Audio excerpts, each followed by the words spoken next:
দুনিয়াদারি ভোর। আসসালামু আলাইকুম ওয়া রাহমাতুল্লাহি ওয়া বারাকাতুহু। আলহামদুলিল্লাহ ওয়াসসালাতু ওয়াসসালামু আলা রাসূলিল্লাহ আল্লাযী লা নাবিয়্যা বা'দাহু ওয়া আলা আলিহি ওয়া সাহবিহি আম্মা বা'দ। সুপ্রিয় দর্শক, সুহুর অনুষ্ঠান থেকে সকলকে জানাচ্ছি আন্তরিক মোবারকবাদ। আজ কথা বলবো হেরার গুহা নিয়ে। ঐতিহাসিক বিষয়, আধ্যাত্মিক বিষয়, গবেষণা সেন্টার, আবার রাসূলে কারীম সাল্লাল্লাহু আলাইহি ওয়াসাল্লাম রমাদান কারিমে এই জায়গায় কোরআন প্রাপ্ত হয়েছিলেন প্রথম আল্লাহর পক্ষ থেকে। সেই যে কোরআন প্রথমে নাজিল হলো আর রাসূলে কারীম সাল্লাল্লাহু আলাইহি ওয়াসাল্লাম রিসিভ করলেন কিভাবে, কোথায় সে গুহা, কেমন ছিল রাসূলের ধ্যান, এবং আমাদের জন্য রাসূল কী প্রত্যাদেশ পৃথিবীর মানুষের জন্য নিয়ে আসলেন, এ বিষয়টি আসলেই জানা দরকার এবং অথেন্টিক সোর্স আমাদের কাছে থাকা দরকার। সে বিষয়ে আজকে আমরা কথা বলবো ইনশাআল্লাহুল আজিজ। আমাদের স্টুডিওতে গেস্ট হিসাবে রয়েছেন বিশিষ্ট আলেমে দ্বীন অধ্যাপক আনম রশিদ আহমদ মাদানী। আসসালামু আলাইকুম ওয়া রাহমাতুল্লাহি ওয়া বারাকাতুহু। ওয়া আলাইকুম আসসালাম ওয়া রাহমাতুল্লাহি ওয়া বারাকাতুহু। আহলান ওয়া সাহলান। জাযাকাল্লাহু খাইরান। প্রথমে জানতে চাচ্ছি হেরার গুহাটা কি? আল্লাহুম্মা লাকাল হামদু হামদান কাসীরান তাইয়িবান মুবারাকান ফীহি ওয়াসসালাতু ওয়াসসালামু আলা আবদিকা ওয়া রাসূলিকা মুহাম্মদ ইবনে আবদুল্লাহ লা নাবিয়্যা বা'দা। হেরা গুহা, যারা কোরআনের সাথে সম্পর্ক রাখে, কোরআনের উপর ঈমান আছে বা নাই, কোরআনের সাথে পরিচিত, তারা সবাই হেরা গুহার সাথে পরিচিত। কারণ হেরা গুহার থেকে কোরআনকে আলাদা করে ভাবার সুযোগ নাই। তো হেরা হচ্ছে, এটা আরবি হচ্ছে গারু হেরা, হেরা গুহা। পাহাড়ের যে গর্ত, ছোট পাহাড়ের গর্তকে বলা হয় গার, আর বড় পর্বতের যে বিস্তীর্ণ যে গর্ত সেটাকে বলে কাহাফ। যেমন সূরা কাহাফে গুহাবাসীগণ, সেখানে তারা কয়েকজন ছিলেন, মানে গুহাটা একটু বড় এবং বিস্তীর্ণ। আচ্ছা, গার হেরাটা কোথায়? গার হেরা, হেরা গুহা বা হেরার গর্ত হচ্ছে জাবালে নূর, নূর পাহাড়ে। এই নামগুলো কিন্তু কোরআন মাজিদ নাজিলের আগে থেকে নামটা, কিন্তু সার্থক নাম যে পাহাড়, আলোর পাহাড়, সেই পাহাড় কোরআন মাজিদ নাজিল হয়েছে, যেই কোরআন মানুষকে আলোকিত করবে। রাসূল সাল্লাল্লাহু আলাইহি ওয়াসাল্লামকে উদ্দেশ্য করে আল্লাহ বলছেন সূরা ইব্রাহিমের প্রথম আয়াত, কিতাবুন আনজালনাহু ইলাইক লিতুখরিজান নাসা মিনাজ যুলুমাতি ইলান নূর। আমি কিতাব নাজিল করেছি, উদ্দেশ্য তুমি এই কিতাবের মাধ্যমে গোটা মানব সভ্যতাকে, মানবতাকে, মানব জাতিকে অন্ধকার সমূহ থেকে বের করে আলোর দিকে নিয়ে যাবে। কোরআনকে আলো বলেছে, তো কত সার্থক নাম। যেই পাহাড়ে কোরআন নাজিল হয়েছে সেই পাহাড়টির নাম আগে থেকে আলোর পাহাড়, আর সেই পাহাড়েই কোরআন নাজিল হয়েছে, যে কোরআন মানুষকে আলোকিত করছে, পৃথিবীতে আলোকিত করতে পারে। এই আলোতে যাব ইনশাআল্লাহ। আমরা আরো আলোচনা আপনার কাছে আছে। এই যে জাবালে নূরের চূড়ায় যে একটু নেমে তারপরে বাইতুল্লাহকে দেখা যায়, যেই গুহায় রাসূল সাল্লাল্লাহু আলাইহি ওয়াসাল্লাম বসে ধ্যান করেছিলেন, এইটা হলো গার। আর ওখানেও ইজমির ইপিসেস, আমি গিয়েছি, আপনিও হয়তো, সেখানে হলো কাহাফ। এটা আসলে আমি দেখেছি বিরাট বড় একটা, মানে এটার চেয়ে অনেক বড়, অনেক বড়, অনেক বড়। সেখানে তো 5 জন 7 জন বা 9 জন অনেক লোক একসাথে ছিলেন। গুহাটার মানে মুখটা ছিল ছোট আর ভিতরটা অনেক বড়। এখানেই কুকুরটা তাদেরকে পাহারা দিচ্ছিল। আচ্ছা, যাই হোক, এটা অনেকেই জানে না। আজকে একটা অজানা আপনার মাধ্যমে পৃথিবী মানুষ জানলো। এবার রাসূলে কারীম সাল্লাল্লাহু আলাইহি ওয়াসাল্লাম এই গুহাটাকেই বেছে নিলেন কেন? যে এই গুহাটাকে রাসূল সাল্লাম বেছে নিলেন কেন? তো রাসূল সাল্লাল্লাহু আলাইহি সাল্লাম তো মক্কারই ছেলে, মক্কায় জন্ম, মক্কায় তিনি বেড়ে উঠেছেন। আর এই যে গারে হেরাতে উঠা, ধ্যান করা, এটা ঘটেছে তার পরিপক্ক বয়সে। এখানে একটা ভুল ইনফরমেশন যায় আমাদের সমাজে, যে দীর্ঘ 15 বছর, এ কথাটা মানে সত্য না। রাসূল সাল্লাল্লাহু আলাইহি সাল্লাম পরপর 3 রমাদান সেখানে ছিলেন, পুরা বছর না, পরপর 3 রমাদান যদি হিসাব করি, বয়স যখন 38, 1 রমাদান, 39-এর রমাদান, 40-এর রমাদান, 38-39 রমাদানে তাৎপর্যপূর্ণ কিছু ঘটেনি। তাহলে এই যে 40, এটাও বোধ আল্লাহর প্ল্যান, যে 40 দিনই হচ্ছে, 40 বছরই হচ্ছে মানুষের জীবনের একদম মানে পূর্ণতা প্রাপ্ত একটা বয়স। আচ্ছা, কোরআন মাজিদে এসেছে। তো এখানে তিনি গেলেন, কেন গেলেন? বুখারীতে লম্বা হাদিস আছে, আয়েশা রাদিয়াল্লাহু তাআলা আনহা থেকে বর্ণিত, যে এই পর্যায়ে তিনি নির্জনতাকে পছন্দ করতেন এবং নীরবে কানা ইয়াতাহান্নাস মানে ইয়াতাআব্বাদ, তিনি ইবাদত করতেন। তো এত গুহা, যেমন হিজরতের সময় তো তিনি এই গুহাতে যান নাই, গারে সাউরে গিয়েছেন।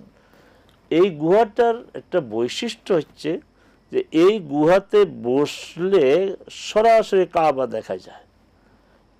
এখন কাবার মালিকের সাথে তো তার সম্পর্ক,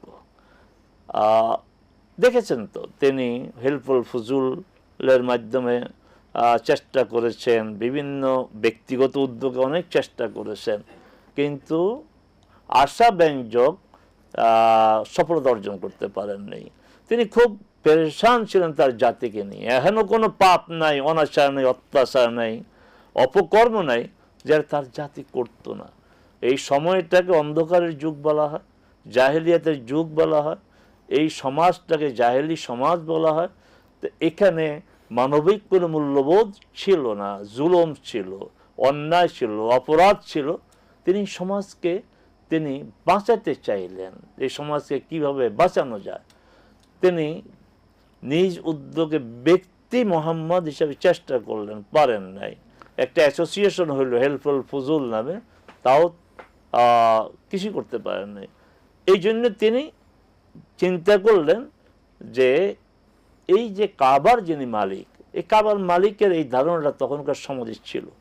যখন আব্রাহা এই কাবা ধ্বংসের জন্য আক্রমণ করে, তার আব্রাহাম লোকরা মানে উট লুটে নিয়ে গিয়েছিল। আব্দুল মুত্তালিব, রসুলের চাচা, রসুলের দাদা, সেখানে বলেছিলেন যে তুমি কি চাও, আমরা ধ্বংস করতে তোমার ঘরকে, তোমার লোক যদি নিরস্ত্র হয়ে থাকে তাহলে আমরা তাদের উপর কোনো আক্রমণ করবো না, আমরা ঘর ভাঙতে আসছি, ঘর ভেঙে চলে যাব। তখন তোমার কিছু সাওয়ার আছে? কেন আমার সাওয়ার আছে। কি? তোমার লোকরা আমার উট নিয়ে আসছে, উট দাও। তখন আব্রাহা হতবাক হয়ে গেল যে আপনার মতো একজন ব্যক্তি, যিনি এই কাবার সেবক, আপনি কুরাইশ নেতা, মক্কার লিডার, আপনি আপনার উট নিয়ে পেরেশান, যেই ঘরকে কেন্দ্র করে আপনাদের এত মর্যাদা, এত সম্মান, সেই ঘর নিয়ে কিছু বললেন না। আব্দুল মুত্তালিব যে কথা বলেছিলেন, চমৎকার কথা, চমৎকার কথা বলছে যে আনা রব্বুল ইবিল, আমি হচ্ছে এই ইবেল, এই উটগুলির মালিক, তোমার কাছে তাই চাইব। ওয়ালিল বাইতি রাব্বুন ইয়াহমি, এই ঘরের একজন রব আছে, তিনি এই ঘরকে রক্ষা করবেন। কি বলিষ্ঠ ঈমান, কি বলিষ্ঠ চেতনা। ওয়ালিল বাইতি রাব্বুন ইয়াহমি, এই ঘরের একজন রব আছেন, এই ঘরকে তিনি রক্ষা করবেন। তাহলে এই ঘরের যে রব, এই ঘরের যে মালিকের একটা ধারণা, বিশ্বাস সুপ্রতিষ্ঠিত ছিল। মুহাম্মদ সাল্লাল্লাহু আলাইহি ওয়াসাল্লাম এখান থেকে যে এই ঘরের মালিকের সাথে আমরা যোগাযোগ করি, ওই হেরা থেকে সরাসরি কাবা দেখা যাইত। এটাই ছিল মূল কারণ, যে হেরা গুহাতে বসলে, তাকাইলে কাবা দেখা যেত। এখন যেই কাবার রবের থেকে তিনি সমাধান চান, সেই কাবাকে সামনে রেখেই তিনি সেখানে বসে চিন্তা ভাবনা গবেষণা করতেন। আর আল্লাহ সুবহানাহু ওয়া তাআলা 40তম আপনার বর্ষে রমাদানে এই যে তার চাওয়া, তার আকাঙ্ক্ষা পূরণ হলো, জিবরিল আমিনকে পাঠালেন, কোরআন নাজিলের সূচনা তখন থেকে হলো। এখানে একটা কথা বলে রাখা দরকার যে মুহাম্মদ সাল্লাল্লাহু আলাইহি ওয়াসাল্লামের কোরআন নাজিল হলো হেরাগুয়াতে, তার বয়স যখন 40 রমাদানের আপনার লাইলাতুল কদর, কদরের রাতে, কিন্তু এরপরে দ্বিতীয়বার তিনি সেখানে যান নাই। কোনো সাহাবী আগ্রহ করে দেখার জন্য দেখা, এখন আমরা যদি দেখার জন্য দেখতে যাই কোনো সমস্যা নাই, কিন্তু যদি এই চেতনায় যাই যে এখানে কোরআন নাজিল হয়েছে, এখানে 2 রাকাত সালাত আদায় করতে হবে, এখানে কিছু ইবাদত করতে হবে, এখানে যাওয়াটা সৌভাগ্যের ব্যাপার, এখানে সমস্যা। আমি আপনি দেখতে যাব ঐতিহাসিক স্মৃতি, কোনো আপত্তি নেই, কিন্তু এই চেতনায় যদি যান, এটা একটা পবিত্র স্থান, এখানে গেলে গুনাহ মাফ হবে, এখানে সালাত আদায় করতে হবে, আল্লাহর কাছে চাইতে হবে, তাহলে সর্বনাশ করে ফেললেন। এগুলি আপনার মানে ইসলাম সমর্থন, শরিয়া সমর্থন করে না। আচ্ছা, মক্কায় তো আরো অনেক পাহাড় ছিল, রাসূল সাল্লাল্লাহু আলাইহি ওয়াসাল্লাম এই গুহাটাকে খুঁজে পেলেন কি করে? ওই তো এই অভিজ্ঞতায় তিনি গেলেন যে এখানে উঠে দেখি।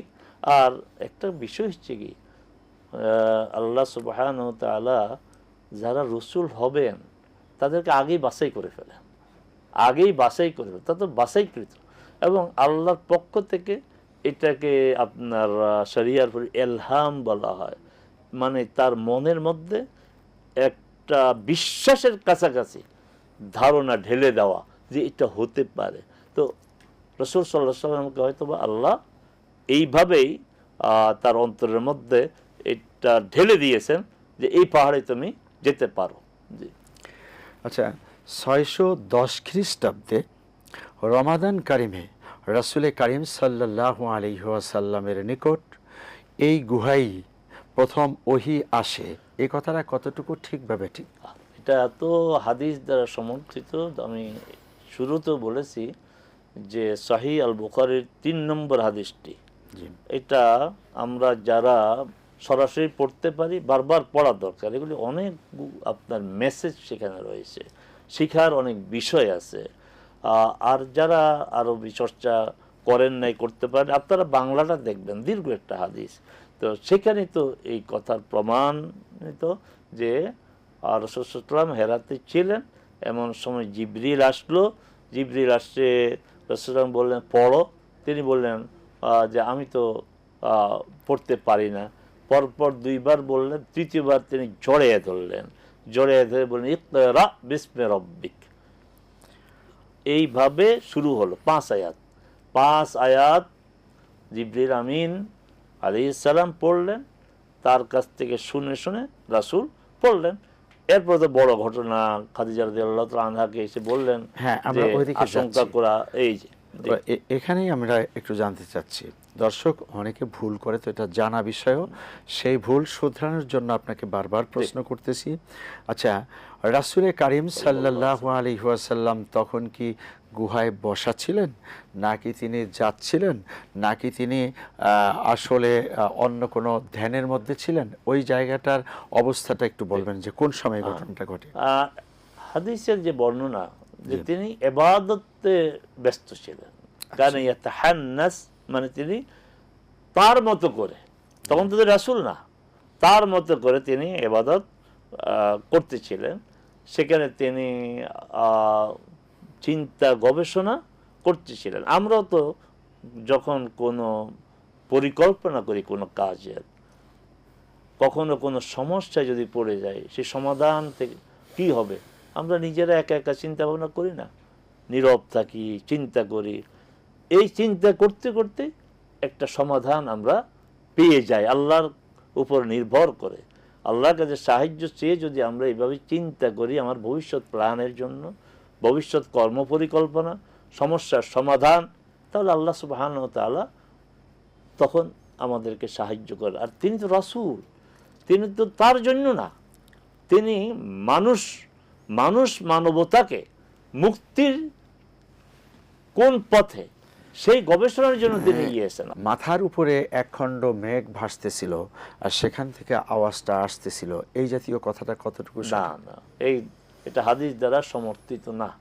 সরাসরি জিবরিল আমিন আলাইহিস সালাম এসেছেন তাকে পড়তে বলেছেন, তিনি বলছেন আমি পড়তে পারি না, আবার বলছেন পড়তে পারি না, তৃতীয়বার তাকে একদম মানে চাপ দিয়ে ধরেছেন, বলেছেন যে ইকরা বিসমি রাব্বিকাল্লাযী খালাক। আচ্ছা, ওই সময় জিবরিল আমিন কোন আকৃতিতে ছিলেন? তার আসল আকৃতি তো তিনি এই সময় দেখেন। জিবরিল আমিন কি আকৃতি ছিলেন এটা কিন্তু হাদিসে এটা আপনার এর বর্ণনা নেই। কথাটা এই জন্য আসে যে জিবরিল আমিন যদি তার আসল আকৃতিতে হন, তাহলে রাসূল সাল্লাল্লাহু আলাইহি ওয়াসাল্লাম সেই অবস্থাতে দুইবার দেখেছেন। না, দুইবার দেখেছেন। এইখানে হ্যাঁ, হাদিসে এই বিষয়টা মানে পরিষ্কারভাবে আসে নাই। আচ্ছা, এটা রমাদান কারিমে হলো, ওই সময় কি রমাদান মাস প্রতিষ্ঠিত ছিল? এই নামগুলি জাহেলিয়াতের সময় থেকে এই নামগুলি মুহররম, সফর, এই নামগুলি ছিল। কারণ কোরআন মজিদের সূরায়ে তওবাতে যে বলা হয়েছে যে সৃষ্টির প্রথম দিন থেকেই আল্লাহর কাছে মাসের সংখ্যা 12।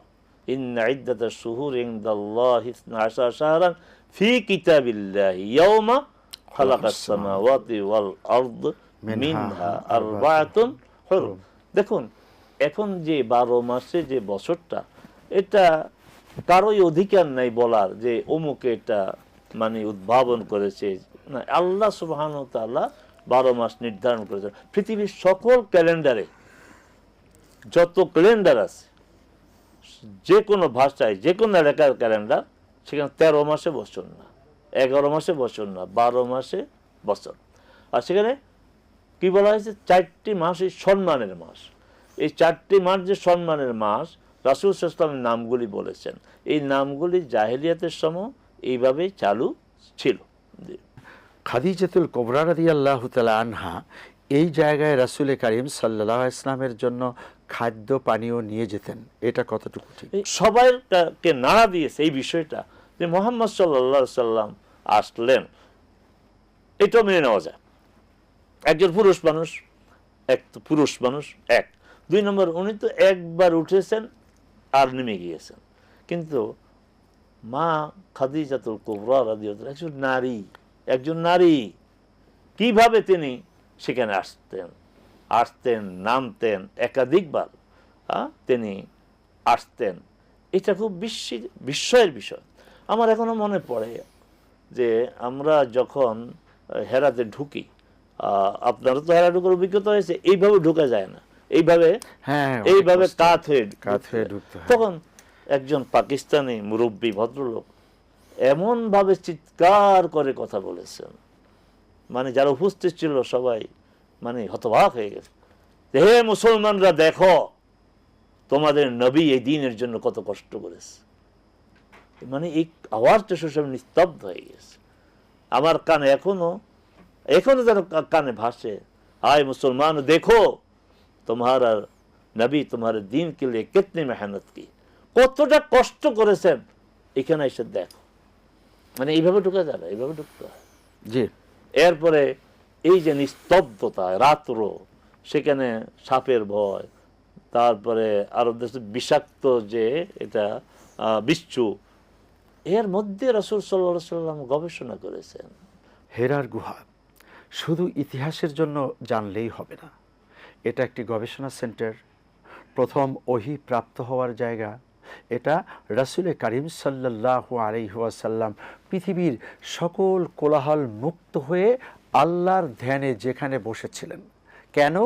যাতে বিশ্বলোকের সকল চিন্তা থেকে মুক্ত হয়ে তিনি আল্লাহর কাছ থেকে সরাসরি কোনো সমাধান পেতে পারেন যে এই উম্মতের কি হবে, তারা কিভাবে হেদায়েত প্রাপ্ত হবে, কিভাবে তারা জান্নাতে যাবে। রাসূল কারীম সাল্লাল্লাহু আলাইহি ওয়াসাল্লাম তিনি একজন মানুষ, তার তো খাদ্য পানীয় বস্ত্র, তার ছেলে মেয়ে স্ত্রী, এসব কিছুর মধ্যে মায়া ছিল, কিন্তু এই মায়াজাল ছিন্ন করে গেলেন কেন? এই নিস্তব্ধতার জন্যই, কেবল আল্লাহর জন্যই, আবার আমাদের মুক্তির জন্য রাসূল এত কষ্ট করেছেন। খাদিজাতুল কুবরা রাদিয়াল্লাহু তাআলা আনহাও তিনি আল্লাহর হয়তোবা আল্লাহ তাকে এই কারণেই রাসূলের সান্নিধ্যে এনে দিয়েছেন যে রাসূলকে তিনি সহযোগিতা করবেন, আর সে কারণেই তার পক্ষেও এটা সম্ভব হয়েছিল। অতএব বন্ধুগণ, যে ইসলাম এভাবে পেয়েছি, সে ইসলামকে ধারণ করতে হবে রাসূল যেভাবে আমাদের কাছে উপস্থাপন করেছেন। বানানো কোনো পন্থা দিয়ে সহজভাবে জান্নাতে যাওয়ার চিন্তা করবেন না। আল্লাহ রাব্বুল আলামিন বুঝার তৌফিক এনায়েত করুন। আপনাকে অনেক অনেক ধন্যবাদ। হাইয়াকুমুল্লাহ, শুকরান, জাযাকুমুল্লাহ। আজ তাহলে এ পর্যন্ত। আসসালামু আলাইকুম ওয়া রাহমাতুল্লাহি ওয়া বারাকাতুহু।